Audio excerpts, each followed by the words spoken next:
मुस्तफा आमिर कत्ल केस के मुलजिम अरमगान को कराची की इंसदादी दहशतगर्दी अदालत पहुंचा दिया गया। मुलजिम को कुछ देर बाद जिस्मानी रिमांड के लिए पेश किया जाएगा। इसी हवाले से मजीद तफसीलात जानेंगे। डॉन न्यूज के नुमाइंदे शफी बलोच से राब्ता करने की कोशिश करेंगे।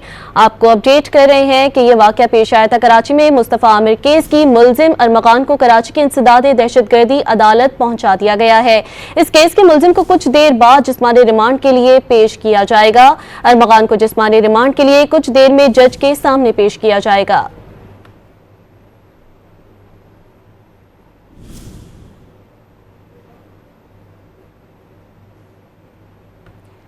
मुस्तफा आमिर केस के मुलजिम अरमगान को कराची की इंसदादी दहशतगर्दी अदालत में पहुंचा दिया गया।